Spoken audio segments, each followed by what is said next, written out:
So I want to start today by asking you a question that might catch you off guard a little bit. And the question is this: does it ever feel like life as you know it in 21st century America isn't working? Like when you look at the pace of life and the way of life and the demands of life, does it ever feel like it's just not working? When you look at your schedule, when you look at the calendar, when you look at the demands that you have and all the things that you've got to cram into the course of a day, when you look at the values that we hold in our culture, when you look at technology and the amount of time and the amount of money that we spend on technology, does it ever feel like it's just not working? If you ever take a step back and look at your life and you imagine your life to be so different, and you imagine this great life and you imagine this life of freedom and blessing and joy and happiness where you're just experiencing the fullness of everything that life has to offer, but yet you look at your life and you see there's no peace and there's no joy, there's nothing but turmoil and anxiety on the inside, do you ever find yourself saying, there's got to be a better way? Well, if you've ever been there, I want to bring you a message this morning that I pray will speak to your heart. If you're hurting, if you're alone, if you're frustrated, if you're discontent, if you're discouraged, I pray that the words of John 14, the words of Jesus, would speak to you today. Beginning in verse 1, where Jesus said this, he said, "Let not your hearts be troubled. Believe in God, believe also in me. In my Father's house are many rooms. If it were not so, would I have told you that I go to prepare a place for you? And if I go and prepare a place for you, I will come again and will take you to myself, that where I am, you may be also. And you know the way to where I'm going." And then Thomas spoke up. Thomas is always getting a bad rap, but I like Thomas. Because Thomas said what everyone else was thinking, but didn't have the guts to say. And so Thomas spoke up, and he was like, "Lord, we don't know where you're going. How can we know the way?" And Jesus said to him, "I am the way and the truth and the life. No one comes to the Father except through me." The title of our new message series is A Better Way.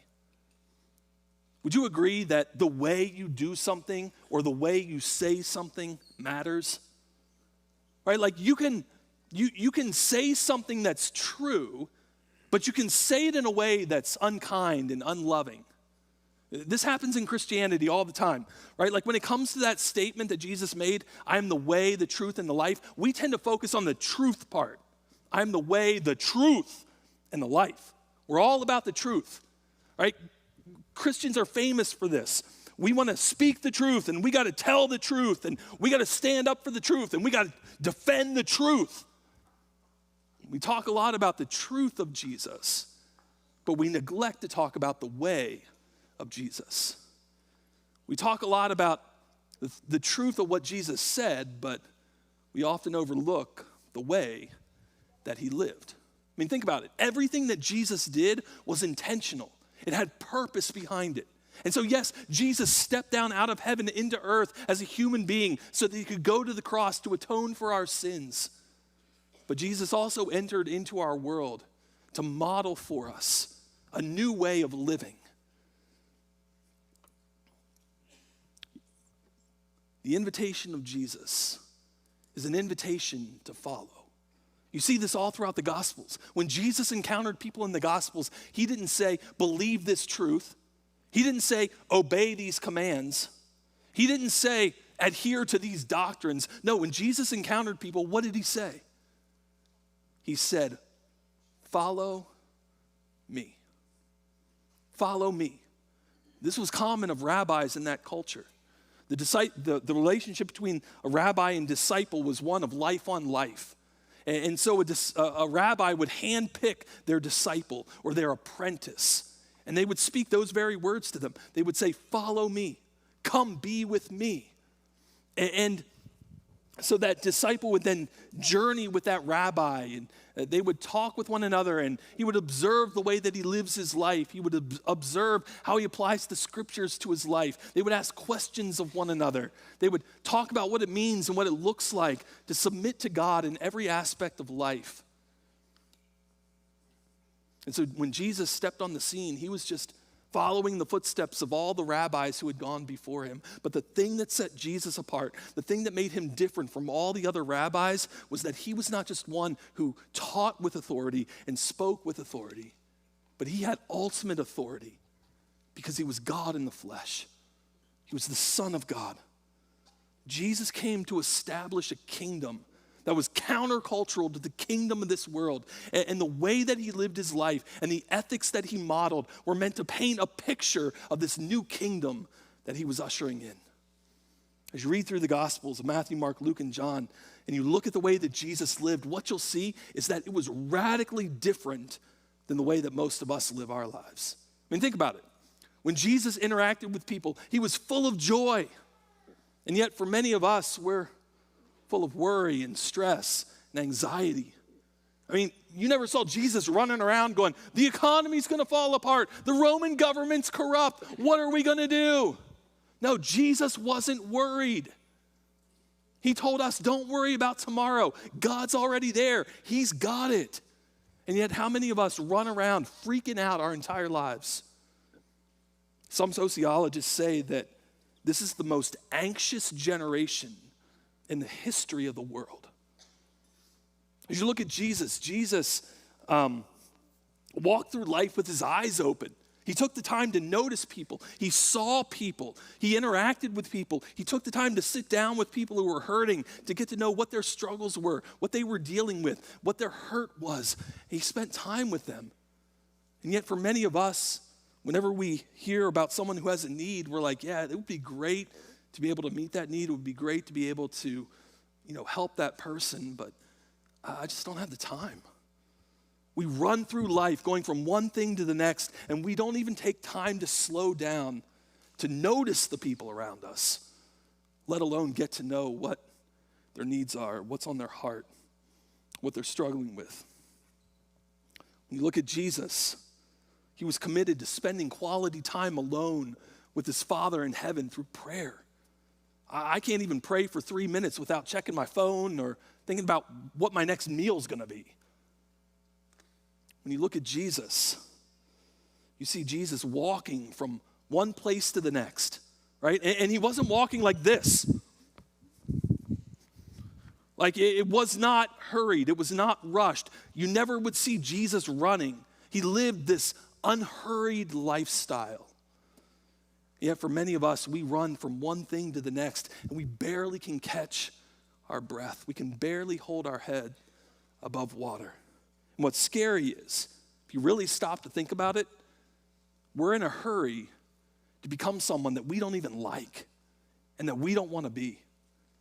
Always rushed, always hurried, always anxious, always short with people, always pushing our way through life. We don't even want to be that person. So about 12 years ago, I went through a pretty significant burnout, not just in ministry, but in life. I was doing ministry at the time, pouring myself into that. We had just started a new service here at the church, so I was preaching weekly at that service. I was leading the student ministry at the time, and so I was preparing messages for Sunday morning downstairs, Sunday morning upstairs, Wednesday evenings, along with gathering resources and study guides and training leaders and planning events and everything else that goes along with leading a student ministry. Plus, at the time, we had started a new midweek youth or young adult ministry that was flourishing, and so I was speaking weekly at that as well. And on top of that, I'm putting together 3 to 4 different messages every week, pouring myself into ministry, serving people. And on top of that, I was still going to school full time to finish out my undergrad degree.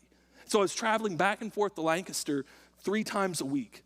And if all of that wasn't enough, we decided that would be the perfect time to have our first kid. So Throw that into the mix as well. And so I got all of this stuff going on. I'm trying to juggle all of these different things. But what I didn't realize, they were all good things. They were all great things. But what I didn't realize is that my pace of life and my pace of ministry was destroying me. And so there was sort of a series of relational tension and conflict that I won't get into all the details because the details don't really matter. But the bottom line is it sunk me. I went into a depression. I was filled with all kinds of anxiety, social anxiety. I didn't want to be around people. It's like I was terrified of people. So I'd hide out in this side room over here until it was time for me to come out and preach. I'd come out, preach. I'd want to get out of here as soon as I could. I was in a really bad place.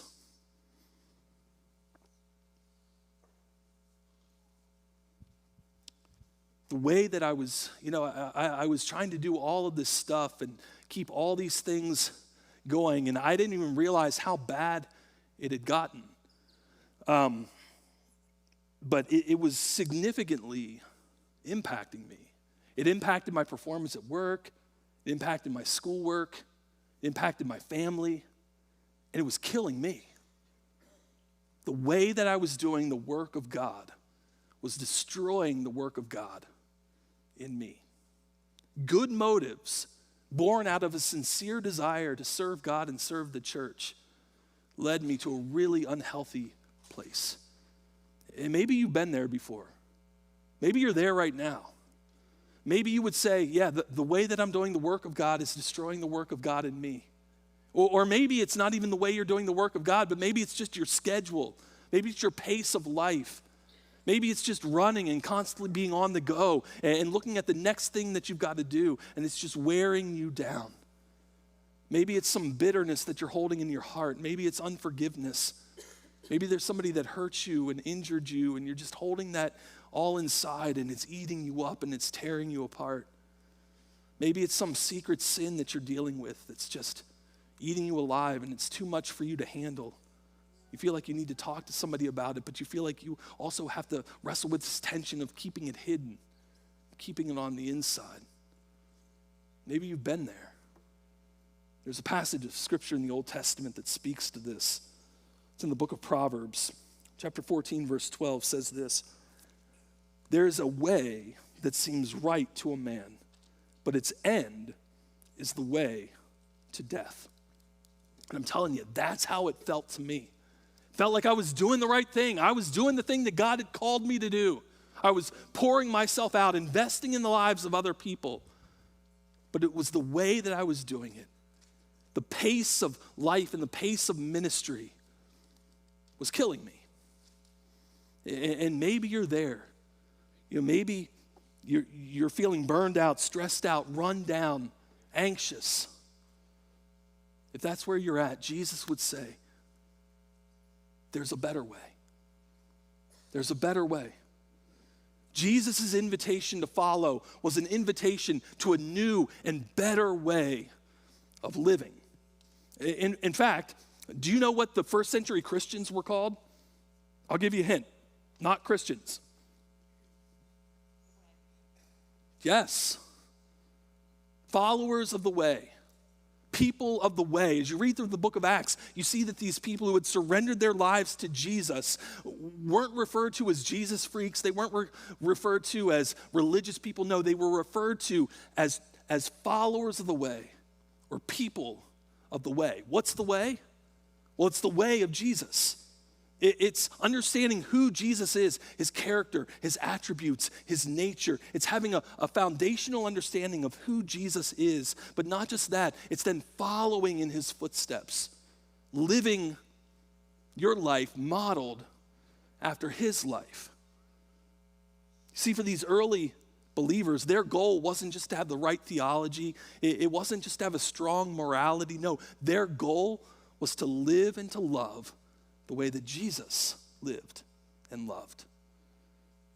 If we truly want to be disciples of Jesus, which is what we're called to be, then it means that we need to model our lives after the life of Jesus.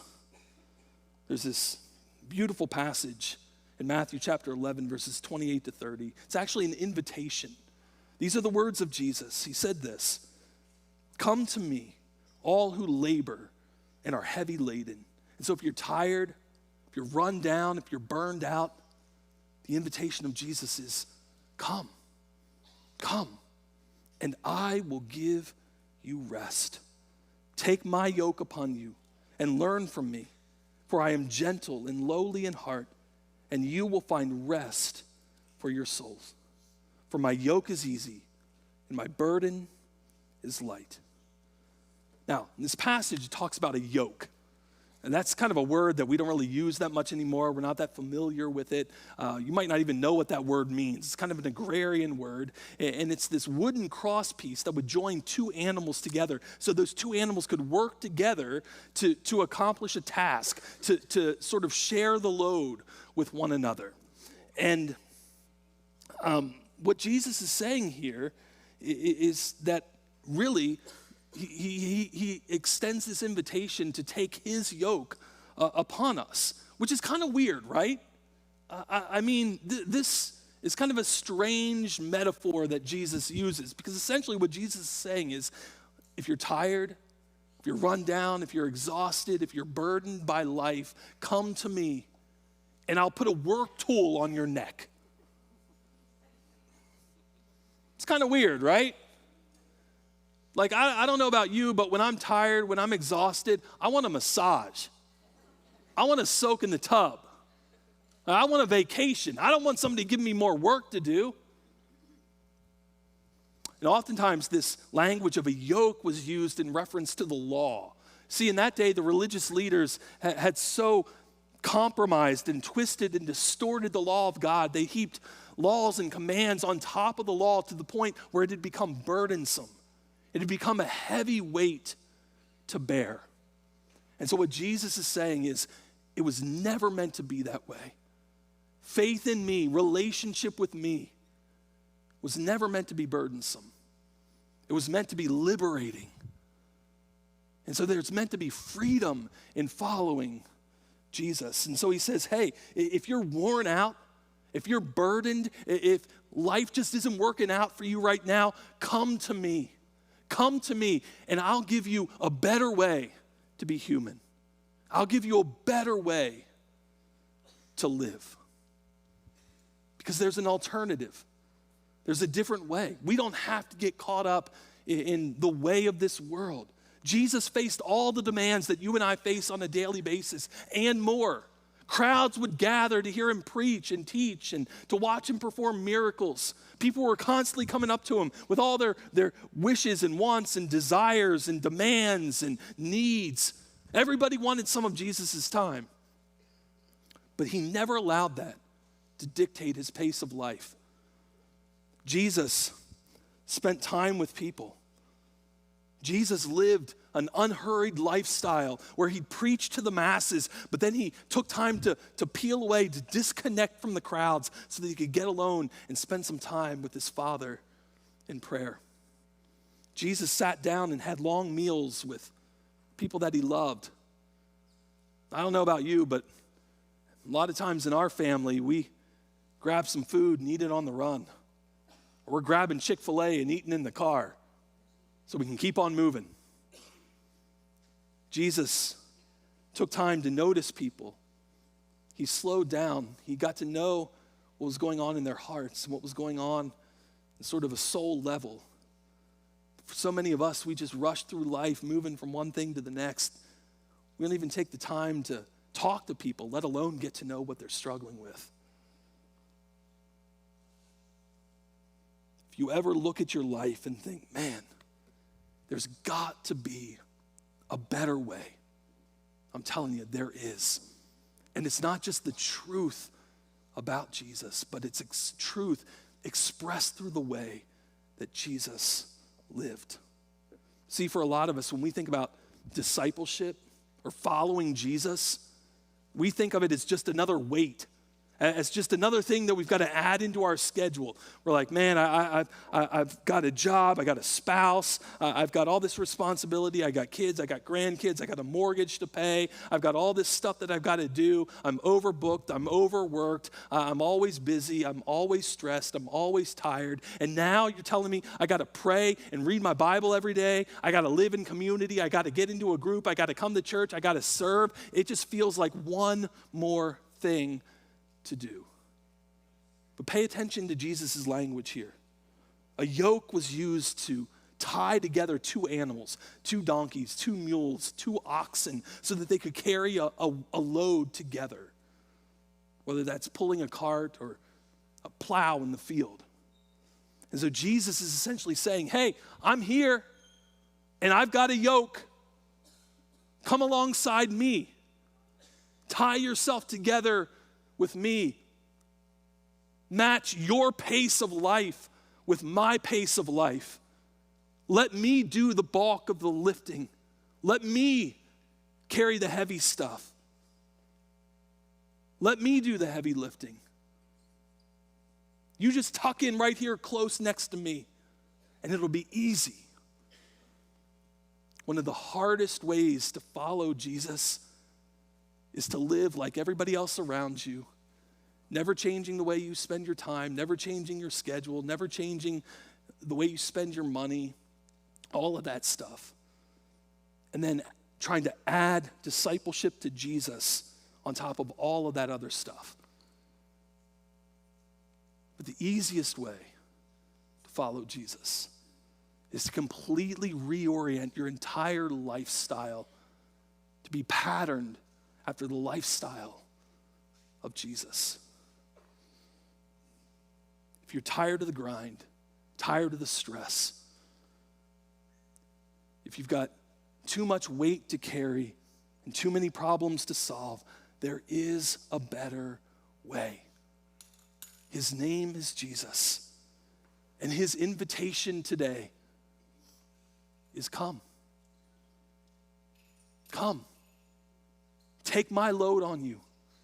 It's easy. It's light. You'll find rest for your soul. It's an invitation to an unhurried pace of life.